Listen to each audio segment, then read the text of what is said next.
Hello traders, welcome to our YouTube channel. Friends, आज की इस वीडियो में बताने वाला हूँ आपको बैंक निफ्टी ट्रेड का लॉजिक। जैसे कि आप सब लोग जानते हो, आज अच्छा खासा मूव आया बैंक निफ्टी में और मार्केट आज के दिन काफ़ी पॉजिटिव रही है। 2-2.5% मार्केट आज ऊपर गई थी। बैंक निफ्टी की मैं बात कर रहा हूँ और निफ्टी की भी अच्छी खासी बुलिश मोमेंटम में हमें देखने को मिली थी आज के दिन। तो इंडिया की बात करें तो इंडिया 25 पे ही है, ठीक है, और इसी के आसपास ही था पूरे दिन।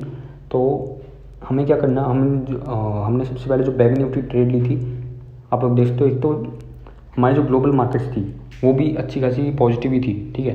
तो ये चीज़ भी एक नोट करने वाली है, क्योंकि अगर ग्लोबल मार्केट पॉजिटिव होगी तो इससे हमारी मार्केट को भी बूस्ट मिलता है, और ग्लोबल मार्केट से अगर नेगेटिव होगी तो मार्केट भी उसी मार्केट को कॉपी करने की कोशिश करता है।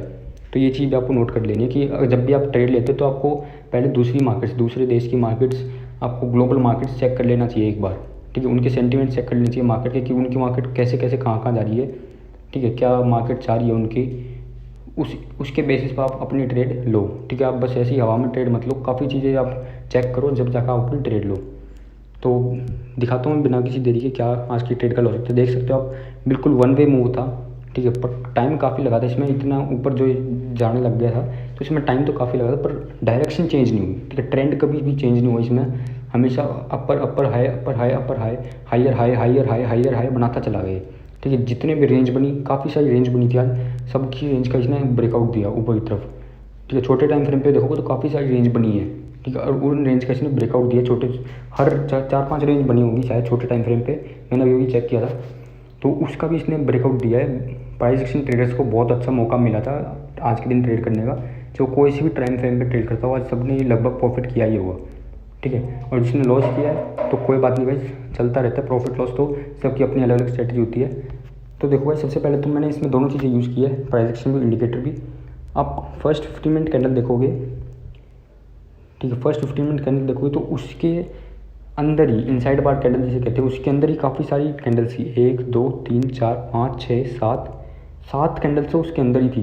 15 मिनट की एक कैंडल है, तो 15 को 7 से मल्टीप्लाई कर दो, इतने मिनट तो ये इसी के घंटे से भी ज़्यादा हो गया, ठीक है, 1 घंटे से भी ज़्यादा हो गया। इतने टाइम से ये इसी की रेंज के अंदर फंसी हुई थी, फर्स्ट कैंडल के अंदर। इसे कहते हैं इनसाइड बार कैंडल स्ट्रेटजी। सारा इसी का ही ट्रेड था मेन। हालांकि मैंने एक और बेसिस पे ट्रेड ली थी, ठीक है। जैसी मैं आपको दिखाया तो एक बार देखो, ये थी आपकी फर्स्ट कैंडल, 1 मिनट, ये थी आपकी फर्स्ट 15 मिनट की कैंडल। ये था इसका हाई, ये था इसका लो, इसी के अंदर ही कंसोलिडेट कर रहा जा रहा था। और जब जैसे इसका ब्रेकआउट हुआ, रीटेस्ट हुआ, आप देख सकते हो कितना बड़ा मोमेंटम हमें देखने को मिला। तो इनसाइड बार कैंडल स्ट्रेटजी थी यार, ये जो फर्स्ट कैंडल थी ना 15 मिनट की, इसी के अंदर जो है वो काफ़ी कंसोलिडेट कर रहा था बैंक निफ्टी। तो एक तो यहाँ पे ट्रेड ली जा सकती थी, हालांकि मैंने यहाँ पे ट्रेड ली थी। तो ट्रेड लेने का तरीका अलग था, पर चाह में यही रहा था कि यही हो, ठीक है। तो मैंने किस तरीके से ली वो मैं आपको बता देता हूँ। मैंने इस तरीके से नहीं ली है, मेरा तरीका थोड़ा सा अलग था। देखो, सबसे पहले बैंक निफ्टी क्या करता है, सबसे पहले बैंक निफ्टी, ये 2 कैंडल आप देखोगे, एक फर्स्ट ग्रीन कैंडल और एक सेकंड रेड कैंडल, इसमें क्या करते हैं, छोटी सी रेंज में फंस जाता है। ये 2 कैंडल्स रेंज मतलब आधे घंटे से इस रेंज के अंदर फंस जाती है, छोटी सी रेंज, इस रेंज की मैं बात कर रहा हूँ, इस रेंज में फंस जाती है, ठीक है। फिर क्या होता है, फाइनली इसका ब्रेकआउट होता है, ठीक है। आप लोग देखते हो तीसरी कैंडल में इसका बहुत शानदार ब्रेकआउट होता है और रीटेस्ट भी होता है, और रीटेस्ट होते ही आप देख लो कितनी बड़ी मोमेंटम आई। यहाँ पर आप दूसरी ट्रेड ले सकते थे अपनी। पहली ट्रेड मैंने आपको बता दी इनसाइड बार वाली, दूसरी ट्रेड आप अपनी यहाँ ले सकते थे। मैंने अपनी ट्रेड यहाँ भी नहीं ली। अच्छा, तो फिर मैंने अपनी ट्रेड कहाँ ली,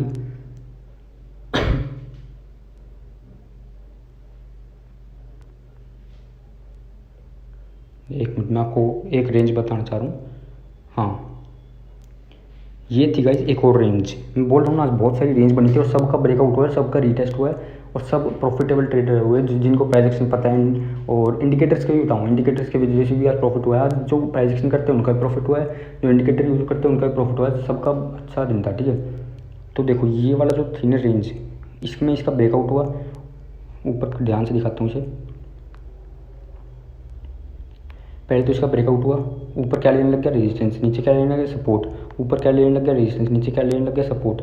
इस रेंज के अंदर ही कंसोलिडेट करने लग गया, काफ़ी सारी 4-5 कैंडल कम से कम इसमें इस रेंज के अंदर ही कंसोलिडेट करने लग गई। जैसे ही इस रेंज का ब्रेकआउट हुआ और नीचे की तरफ इतनी बड़ी रिजेक्शन दिखाते हुए ब्रेकआउट हुआ, जब भी ब्रेकआउट होता है नीचे की तरफ रिजेक्शन, नीचे या ऊपर जहाँ भी है रिजेक्शन दिखाता है, रिजेक्शन दिखा के ब्रेकआउट करता है, इसका मतलब उस ब्रेकआउट में दम है, उस ब्रेकआउट के साथ आप जा सकते हो। बेसिक रीटेस्ट हो चाहे ना हो, अगर उसने बहुत बड़ी विक बनाई है, रिजेक्शन दिखाया है, तो वो पक्का आपके डायरेक्शन में जाएगा। ऐसी प्रोबेबिलिटी है, कुछ परसेंट, काफ़ी परसेंट चांसेस है कि वो आपके डायरेक्शन में ही जाएगा। ठीक है, अगर फिर भी आपका स्टॉप लॉस हो जाता है तो उसे एक्सेप्ट करो। ठीक है, क्योंकि रोज़ रोज़ नहीं होगा, ये बस कभी कभार ही होगा। क्या स्टॉप लॉस हिट आपका कभी कभार ही होगा। बस आपको रिस्क अपना छोटा रखना, अपना टारगेट बड़ा रखना, इस चीज़ का ध्यान रखो बस। तो इसका ब्रेकआउट तो हो गया था, देख सकते हो आप, ब्रेकआउट हो चुका है इस रेंज का, इस छोटी सी रेंज का। तो यहाँ पे रीटेस्ट भी हो, तो रीटेस्ट पे मैंने अपनी एंट्री ली थी, देख सकते हो आप, यहीं पे रीटेस्ट हुआ है और रीटेस्ट पे में एग्जैक्टली एंट्री थी 34,940 कि यहाँ पे मैंने अपनी एक्यूरेट एंट्री ली थी। तो ये था मेरी एंट्री का रीज़न, एंट्री का लॉजिक जो मैंने आपके साथ शेयर कर दिया।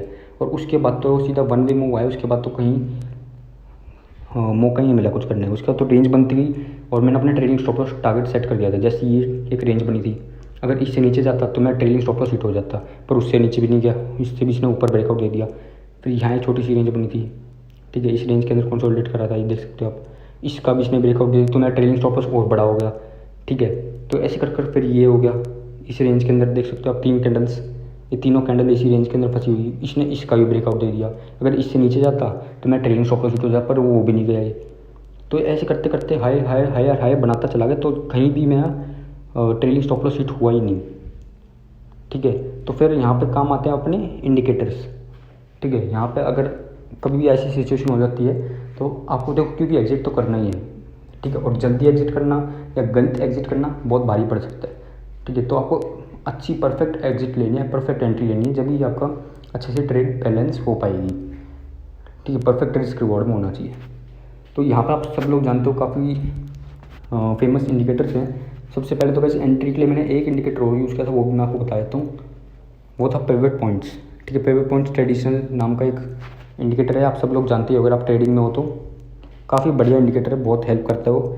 देखो एक बार मैं अपनी लाइन से हटा देता हूँ, ये देखो गाइस, जैसे कि आप देख सकते हो R1 जो इसका रेजिस्टेंस 1 है, यहाँ पे बार बार रेजिस्टेंस, फर्स्ट कैंडल देखो resistance, second third fourth candle देखो रेजिस्टेंस, फिफ्थ कैंडल में रेजिस्टेंस, सिक्स्थ कैंडल में रेजिस्टेंस, सेवन्थ कैंडल में इसका फाइनल ब्रेकआउट हो जाता है, वहीं से इसने बहुत बड़ी मोमेंटम दी है। ये मैजिक है इस पिवट पॉइंट्स का। देखो जैसे इसने ये ब्रेकआउट दिया, ये R1 है अपना, R1 से ऊपर जैसे इसने ब्रेकआउट दिया, ये गोल्डन लाइन आप देख रहे हो, ये R1 है, जैसे इसने R1 से ऊपर ब्रेकआउट दिया, आप देख सकते हो कितना बड़ा मूव हमें देखने को मिला। तो ये भी एक रीज़न था मेरा, ये भी एक लॉजिक था मेरी अपनी ट्रेड लेने का, ये भी एक लॉजिक था। ठीक है, छोटी छोटी चीज़ें हैं, इनको भी मैं इकट्ठा करता जाता हूँ जब मैं ट्रेड लेता हूँ। तो ये भी एक लॉजिक था जिसके बेस पे मैंने अपनी ट्रेड ली थी। तो R1 पे मैंने अपनी एंट्री ली थी, R1 के आसपास, हालांकि मैंने ली थी यहाँ पे R1 से थोड़ा सा ऊपर यहाँ पे, क्योंकि मैंने प्राइस एक्शन भी लगाना था, और मैं प्राइस एक्शन के बेस पे ट्रेड ली है। कन्फर्मेशन के लिए मेरे पास इंडिकेटर था पिवट पॉइंट्स। और ये ऊपर है R2, जैसे कि आप लोग देखते हो, जो रेड लाइन है वो गोल्डन कलर की ये लाइन सी है, ये था R2। यहाँ तक मेरे को अपना टारगेट लेना था। अगर इसको भी ब्रेक कर देता या इसके साथ कुछ करता तो मैं अपना देखता।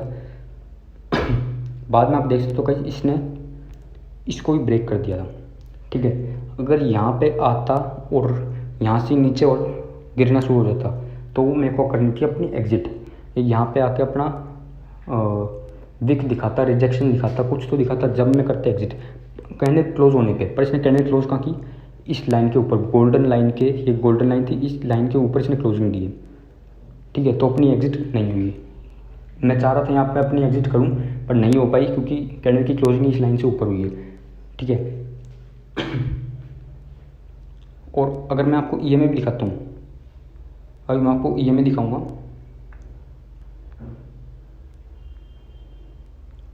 ये देखो गाइस, ये है EMA।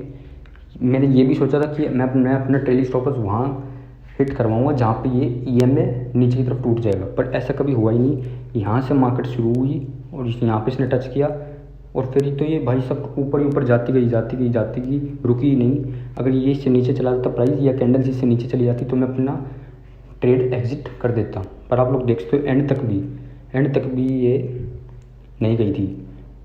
और ये जो लास्ट कैंडल थी ये काफ़ी ख़तरनाक थी, क्योंकि जैसे ये नीचे आने लगी थी काफ़ी ज़्यादा नीचे आ गई थी। जो मेरा चल रहा था प्रॉफिट वो काफ़ी डाउन आ चुका था यहाँ तक। ठीक है, पर इसकी जो क्लोजिंग इतना तो कोई वेट करना नहीं चाहिए। लास्ट टाइम तक तो मैंने होल्ड किया ही नहीं था, ठीक है। अगर मैं होल्ड करता तो मैं प्रॉफिट जो ना इतनी सी कैंडल में मैं बहुत सारा प्रॉफिट नहीं चाह सकता, ठीक है। मान फॉर एग्जांपल 1 लाख प्रॉफिट चल रहा है, फॉर एग्जांपल, ऐसा कुछ था नहीं, ऐसा कुछ है नहीं।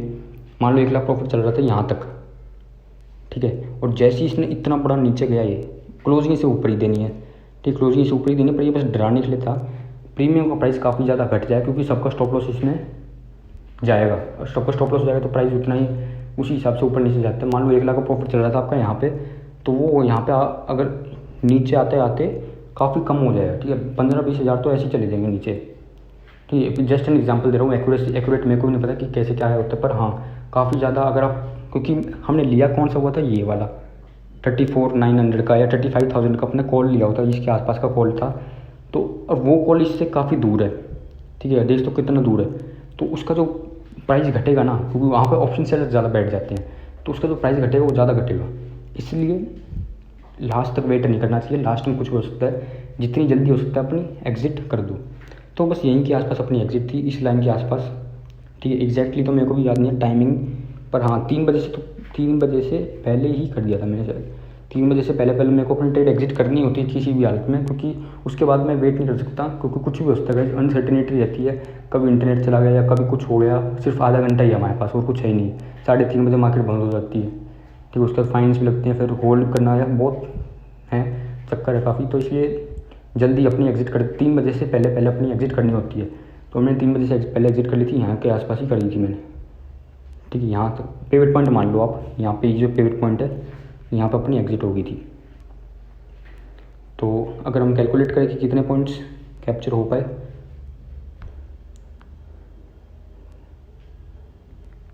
तो यहाँ पर अपनी एंट्री थी, यहाँ पर अपनी एग्जिट 350 पॉइंट्स के आसपास, 350 पॉइंट्स के आसपास अपने कैप्चर कर पाए, ठीक है। R2 पे अपने एग्जिट कर दी थी।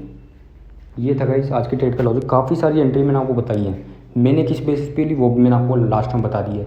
और इससे पहले 2 चीज़ें और 2 बेसिस पर और अपन एंट्री ले सकते थे, ठीक है, जो मैंने आपको बताई। तो फर्स्ट 50 मिनट वाली कैंडल, उसके इनसाइड बार कैंडल स्ट्रेटजी, दूसरी बार जो रेंज बनी थी, तीसरी जो मैंने यहाँ पे रेंज बनाई, चौथी जहाँ जहाँ मतलब जो पॉसिबल सेटअप था, जो जहाँ जहाँ आप ट्रेड कर सकते थे, सब मैंने आपको बता दिया। साथ के साथ ये पिवट पॉइंट्स भी था, पिवट पॉइंट को ब्रेकआउट होती है एंट्री, 4-5 तरीके मैं आपको बता चुका हूँ एंट्री के, ठीक, जिसमें आप ले सकते थे, कहीं भी कभी भी लो, आपको यही आपको मिलता। मैंने इस बेसिस पे लिया जो मैंने आपको लास्ट में बताया, ठीक है। जो मैंने अभी लाइन ड्रॉ कर रखी रेड वाली 2 लाइन जो ड्रॉ कर रखी, मैंने इस बेसिस पे ली थी। और किस बेसिस पे ले सकते थे आप, वो भी मैंने आपको बता दिए। तो काफ़ी इन्फॉर्मेशन वाली चीज़ें हैं ये, जो आपको शायद ही कोई किसी ने बताई। सब लोग अपनी अपनी बता देते हैं कि मैंने यहाँ ट्रेड ली, मैंने यहाँ एंट्री ली, यहाँ एग्जिट ली, और क्या क्या पॉसिबिलिटी हो सकती थी, वो भी चीज़ बतानी ज़रूरी है, ठीक है। ताकि क्योंकि सबका स्टाइल अलग अलग होता है, मेरा स्टाइल ये है, हो सकता है आपको ये अच्छा ना लगे, हो सकता है आपको समझ में नहीं है, आपका स्टाइल कुछ और होता है। किसी को इंडिकेटर्स पसंद है, इंडिकेटर बेस पे तो मैंने वो भी बता दिया। किसी को प्राइस एक्शन के बेस पे पसंद है ट्रेडिंग करना, तो मैंने वो भी बता दिया। सारी पॉसिबिलिटीज़ आपके सामने रख देता हूँ मैं, ठीक है। तो प्लीज़ गाइस चैनल को सब्सक्राइब जरूर कर देना अगर आप चैनल पर नए हो तो। और वीडियो अच्छी लगी तो आप बता सकते हो कमेंट सेक्शन में, या आपको कुछ डाउट है, नहीं समझ में आया कुछ, कमेंट सेक्शन में पूछ सकते हो, मैं क्लियर करने की कोशिश करूँगा। सब्सक्राइब जरूर करते जाना गाइस चैनल को। मिलते हैं नेक्स्ट वीडियो में, till then bye guys, thank you so much.